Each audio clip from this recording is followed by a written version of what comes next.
Hello and a huge welcome back to the PDHPE and CAFS podcast. I have not done a live podcast episode like this for quite some time, so a huge welcome. We go live via LinkedIn, YouTube, our social media channels, so a huge welcome. It has been a hot minute. We have been super busy in the background. Beginning of this term, we had our HMS Summit. We had 65 teachers joining us in person. We've had trials. I've been to Dubbo.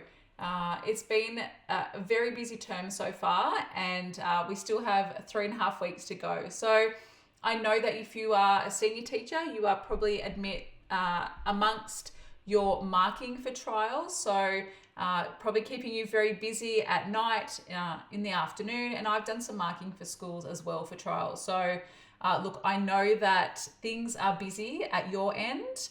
And look, next term we have Year 12 HMS starting for the very first time. Can you believe it? I can't believe that we're about to teach HMS in a HSC sense for the first time ever in history. Our PDHPE course is kind of at the end of an era. We have our exam quite early, and then that's it for PDHPE for over 20 years. So it has been a long time. So I hope that you are feeling okay and feeling ready to teach HMS for the first time next term. Now, I know if you are a member, you are supported inside our Google Drive already. We have done scope and sequences, assessment schedules, assessment tasks, our comprehensive units of work for Year 12. So at the click of a button, you'll access all the resources inside the Google Drive. Many schools have renewed already, but if you're up for renewal, don't forget to make that happen so you have access to those resources. Plus, everything else that we create in the next 12 months. Our memberships are like that. You get access to the resources already in the portal, but anything that we create moving forward. And as of today, I'm creating a bit of a handbook for success in Year 12 HMS. So keep an eye out for that. And I'm doing the same for CAFS as well as we kickstart term 4 with our students. Now, today's episode isn't about HMS. We've been talking a lot about HMS over the last 8 months. Today is all about CAFS. All roads lead to CAFS for the next few weeks. So we are very excited to be bringing the CAFS conference back to you here at Kilcare. Beautiful sunny spot, magic spot on the central coast of New South Wales. But today I'm going to unpack some common mistakes that I still keep seeing CAFS students make. And I've been doing some trial marking. I've been doing some practice marking. I've been doing some marking for schools and doing our master classes and revision sessions with students across New South Wales. And these are the 5 things that I think our kids are still making mistakes in. And some of them are big, some of them are small, but with some tiny tweaks, we can make some big changes with our kids. And I've said that for quite some time. So if you're a CAFS teacher and heard me say that before, they are. Some of them are tiny, some of them are quite big, but they will see a massive shift in what you're doing with your kids. And if we're kind of, the kids are kind of, around that Band 4 mark, we can certainly skyrocket their marks with a couple of these key changes. So there are 5. We're going to unpack them individually and then we'll do a quick recap. So the first one is not planning their answers. And I say this time and time again. A lot of my students kind of just went straight into their response until I created a framework. I created a strategy to help them actually unpack their question. So many of you have been trying and testing out Run Far, which is my way to approach a CAFS or HMS or PDHP, whatever question you're tackling. Run Far is my approach to exam questions or assessment questions. Now, Run Far, we're lucky that it kind of connects to PDHPE. Many of our teachers in CAFS are PDHPE trained. It doesn't matter if you're not, if you're a TAS teacher, this will still apply, even though it has a slight little PE kind of analogy in it. But this stemmed from some things I was observing in my students. It was 2008. I remember teaching in a very small classroom. I think it used to be an English storeroom because it was quite narrow. We had probably about 18 girls, and I was teaching PDHPE for the very first time to my students. And I had these two girls, Megan and Jess, beautiful kids. One of them was the vice captain. Jess was I think a leader at the school. Anyway, great kids. And I started watching them during assessment tasks, like in-class assessments, things like that. And they would kind of like sit there and like scribble around their answer. And I said to them after an assessment one day, I said, what are you guys doing? They're like, oh, we're kind of unpacking our response. And I said to them, I get it. I get it now. And so they really helped shape what Run Far is now today. So Run Far stands for reading the question in its entirety, because some of the kids miss out on crucial parts in their question. Underlining the glossary of keywords or circling the glossary of keyword. Underlining syllabus content like that's in the actual question. And underlining any links back to specific things. So it could be for a sole parent, or it could be for a carer who is looking after their child. Whatever it is, making sure the kids are underlining the question so they have all those parts kind of unpacked. The next part is actually noting down any definitions, either for the glossary of keywords. So for explain, it might be cause and effect. For assess, it might be make a judgment or make judgments, that type of thing. It could be a definition that they know. Reliability, here's my definition. Validity, here's my definition. Whatever it is, the kids in and around their question are having a plan of attack before they start writing. We're up to FAR, so the F, formulating a plan of attack. So in and around that question that the kids have on their paper, whether it be exams or their assessment tasks, I want them to plan up the top. They can plan at the side, whatever it is, but at the top gives them a bit of space before they actually put pen to paper in the lines. I've found over the years, a lot of kids just rush and go straight to the content and straight to the answering the question. But actually having a plan first really sets them up for success before they actually start writing. So the F is formulate a plan. Once they've actually got that plan, actually answering the question in the lines provided as a guide. Now, just between you and I'm going to say this out loud, that NESA have become a little bit stingy with their lines. So an 8 marker isn't taking up that 2 pages anymore. They haven't gone to that next page. They've cut it off. And I don't think in that short space, three quarters of a page, that they can get to 8 marks. They're going to have to use extra booklets. They're going to have to go over the page. If your kids are doing that, please get them to put an asterisk at the end of their response where they're finished on the lines and say continued in extra booklet. They raise their hand, they get the extra booklet, they put the asterisk in there, and they might say question 28 continued, and then they continue on. They shouldn't be taking up heaps of space, but I've found over the last couple of years, NESA have become quite stingy in the lines, and the kids have needed extra booklets more so than ever. So just keep an eye out for that one. And then finally, once they've actually answered the question, they need to reread it. Go back over their response, make sure they've covered everything they need to actually answer the question. So that's the first one. Kids are not planning their answers, they're just rushing straight into it. So Run Far is my solution to that. Okay, common mistake number 2, and I'm still seeing this despite me getting on my high horse, on my soapbox for the last 5 years and prior to that, doing professional learning in CAFS and PDHPE, is that the kids are still not addressing the glossary of keywords like they should. Now, I don't know if that's like a we problem, like us as teachers not teaching it properly. CAFS collective members, HMS members, you guys have become quite good at this.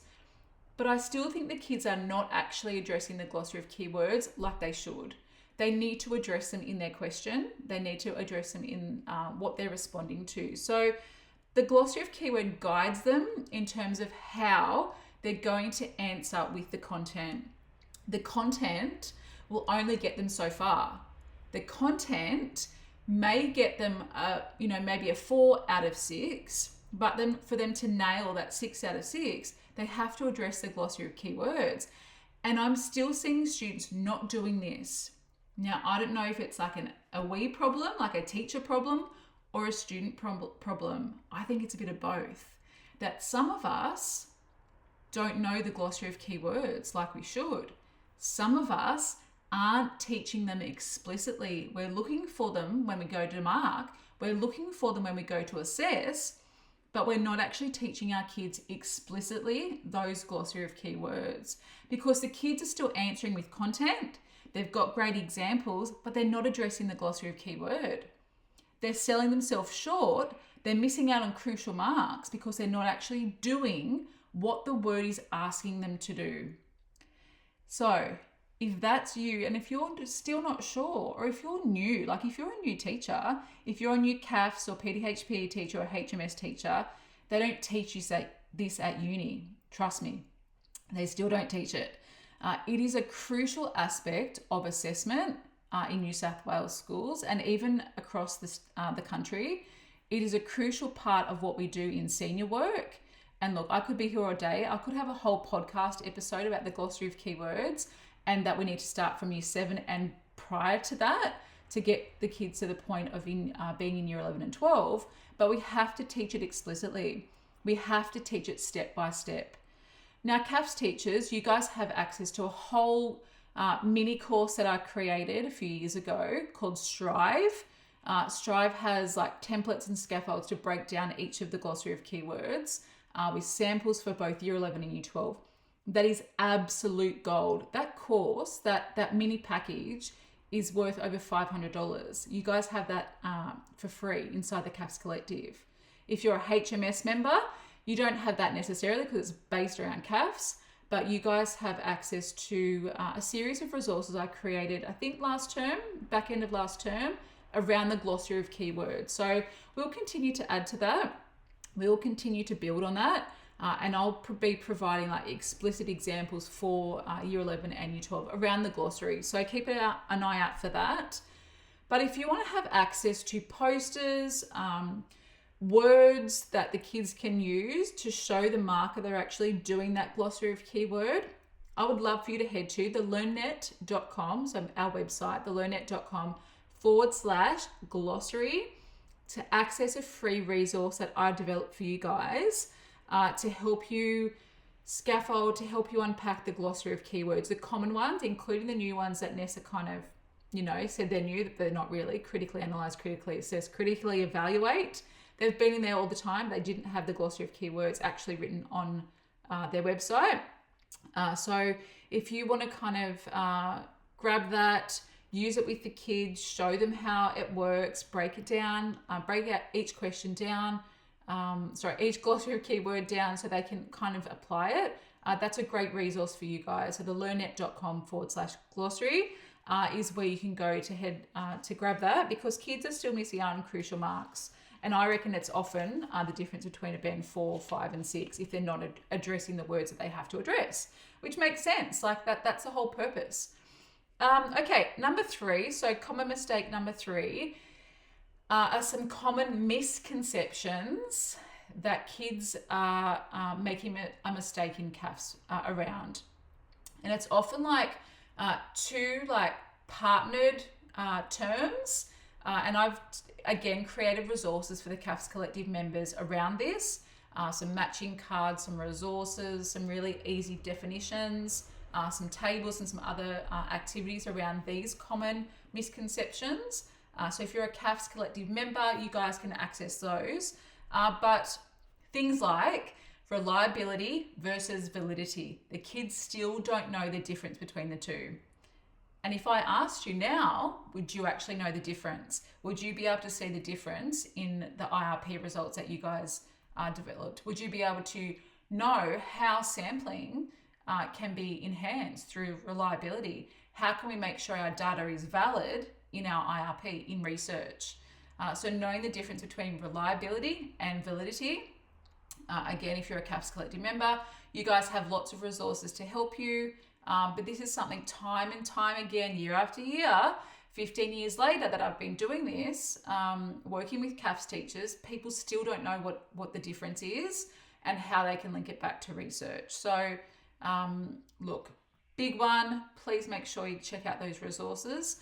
If you want to see some practical application of that, the CAFS conference is a perfect way to see that in person, to see it brought to life. And I'm doing, kind of creating some things that I assume people do, or things that I have spoken about a lot, but not being able to put it into practice because my revision sessions are often en masse, like, 50 kids, 20 kids, but having these little activities in class will help you. So the CAFS conference is coming up in October. It is a fabulous 2 days, absolute magic, stunning location, just around the corner from our home at Kilcare on the Central Coast, just over an hour away from Sydney or down from Newcastle. Pure magic. It's amazing. I love our CAFS conference. So if you have been checking that out, thelearnnet.com/conference. So my website /conference is where you can head. Would love to have you, but 25% of our tickets have already been sold. And we haven't even really started promoting properly. So we'd love to have you at that. But reliability and validity is one of those common mistakes, common misconceptions. Adoption versus fostering. Again, the kids kind of confuse them. Primary data versus secondary data. Quantitative data versus qualitative data. So these are some of the things that they often will confuse. Government agencies versus community organisations. For both Year 11 and 12, they often confuse those. Policy, like a government policy or a policy in Australia, in New South Wales, versus a legislation, a law in our country or in our state. And then some of the kids confuse community organisations and advocacy. So there are some of those common misconceptions that they're still making. We need to demystify those. We need to make sure we're teaching them clearly. Okay, number 4 is around still not using specific examples in their response. They sometimes just assume the marker's going to know what they're talking about. They have to use very specific examples. Those examples have to link back to the question. Those examples shouldn't just be like fluffy ideas. They should be explicit, linked back to what the kids are talking about. A few years ago, I created an acronym to help you with this called SUAVE. It's my way to remind the kids that their examples should be outside the box. They shouldn't just be something that they've read in a textbook or something that's quite generic. They have to be SUAVE. Now, SUAVE stands for specific. So that's the P, very specific, unique, applied examples, applied to the question. There has to be variety in there, not just the same old stuff, not just like if they're talking about community organisations, using the same type of ones, not just saying for a homeless person they should access Red Cross, St Vincent de Paul and, Mission Australia. There should be some variety in there as well. And the last one is explicit. They have to be very explicit. They can't just say charitable organisations. They have to be specific. Orange Sky Laundry, Mission Australia, if they're going to say that, youth off the streets, that type of thing. So there has to be some sort of explicit example they're including. So SUAVE is our acronym for that. Specific, unique, variety, let's say applied, and explicit to the question. And again, it's really important that kids are doing that as well. Okay, that is number 4. Number 5, the last but not the least, and this is probably the biggest mistake our kids are still making. I've worked with multiple schools already this year, and it's kind of like I'm going to be honest, I haven't really advertised our revision sessions properly this year. With everything else going on, but I've done revision sessions since 2007 with CAFS kids, and this is still something that people are not aware of. Kids are still not addressing the link to wellbeing in Part C of the option. Now, I've had multiple teachers this year, I reckon probably about 10, who have emailed me, who have messaged me and said, "Oh, Kel, I didn't realise this. They had to do this." Or, "How do you know?" I'm like, trust me, I know. I've been teaching CAFS since 2004. I was a senior marker for 4 years. Before I was a supervisor of marking across New South Wales. I marked for 16 years. I've been doing this for a very long time. It was funny, yesterday I was doing a revision session with a school and I was doing it via Zoom. They're up at Tweed Heads, and I heard one of the students say in the background, I know she said she's the head HSC marker, but how does she know? I'm like, oh, pardon, excuse me, what did you say? What was your question? I'm like, I know, I've seen it. I've seen thousands of kids' responses. I've marked thousands and thousands and thousands of student responses in CAFS. And I continue to do trial marking and, all that sort of stuff. This is the biggest thing CAFS teachers don't know about.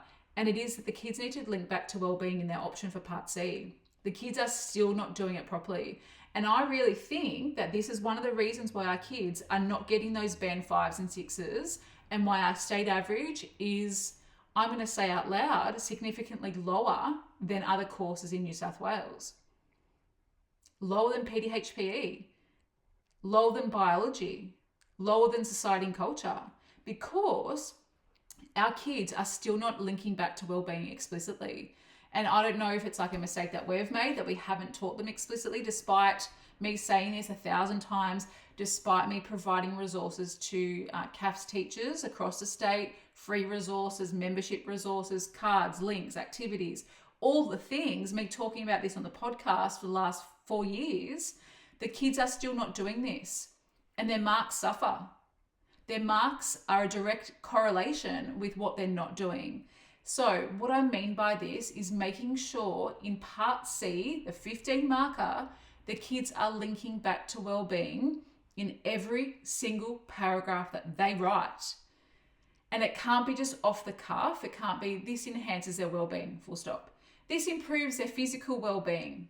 This increases their chances of positive social wellbeing. That's not enough for a 14, probably a 13, 14 or 15. It has to be more explicit. It has to say why. It has to say because this means that. Like, that's what you're kind of doing. You're saying it enhances the social well-being of parents as it blah, blah, blah. Like, you kind of have to connect those two. So please make sure, if you are a CAFS Collective member, you check out all the resources inside the CAFS Collective. And I've had some of our CAFS members say, I didn't realize this still, Kel, and I've had access to the membership for so long. So please make sure you check out all the resources inside the CAFS Collective membership.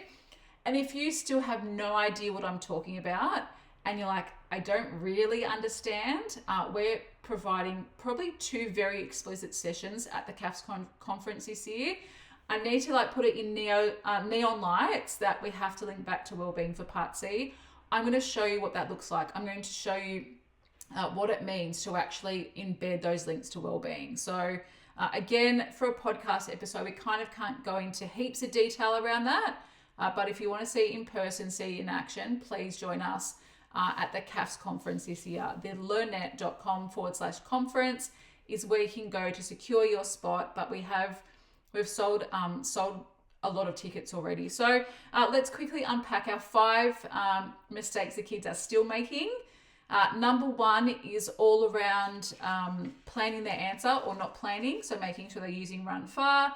Number 2 was still not addressing the glossary of keywords. It has to be explicit. It has to be taught intentionally, scaffolded, demonstrated, all the things. The kids are still making some common mistakes with the misconceptions around content. And I still think in their exams, they're not actually always addressing that content. They've got great examples, they've got good links, but they're not actually showing the marker they know their content. Number 4 is around not using specific examples in their response. Our solution was SUAVE. Don't forget that one. And number 5 is all around still not addressing wellbeing in Part C. So that's huge. The kids' averages are like 7, 8 or 9 out of 15, and that's why they're not actually addressing wellbeing. They're not being extensive enough. It goes extensive, thorough, sound, basic, some. They're not doing that. And that's why their marks are only sound in that 8 to 9, because their content, their links back to wellbeing, how explicit they're being, and just the sheer nature of what they're writing isn't enough to get to that 15. So if you have loved today's podcast episode, you're like, I love all the ideas that you're sharing, to see that these in person, we would love to have you at the CAFS conference. activities in person, bringing it to life through practical application is exactly what I love. So if you would love to join us, thelearnnet.com/conference.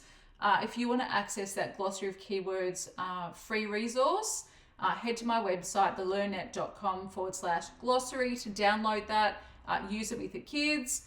But if you're like, okay, 2 days isn't enough, Kel, I want more resources, I want more support, the CAFS Collective is the perfect decision for you guys to have access to that. So that is me for today. I hope that you are very well. If you have any questions about anything I've shared today, please just send me a message on Instagram. Is probably my favorite at the moment. Very easy. I can send you a quick voice note back, or even Facebook. We can chat about CAFS. If you have ever listened to a podcast episode and you're like, Kel, this is free. Like what you do is free. I love the resources. I love the ideas you're sharing. Please give us a rating. I would be so honored if you could do that in Apple or Spotify. Give us a little review and send a screenshot. Send a screenshot of your review in Apple or Spotify, and I'll give you a free resource to help you with some CAFS content, but also some CAFS skills. So just to say thank you. Have the most amazing week. We have 3 and a bit weeks to go. I cannot believe it. This has been the fastest year of my career, fastest year of my life. It feels like it's on, on fast forward, but I hope that you are very well. If there's anything you need, you know where to find me, but thanks so much and have a great week. Take care, team.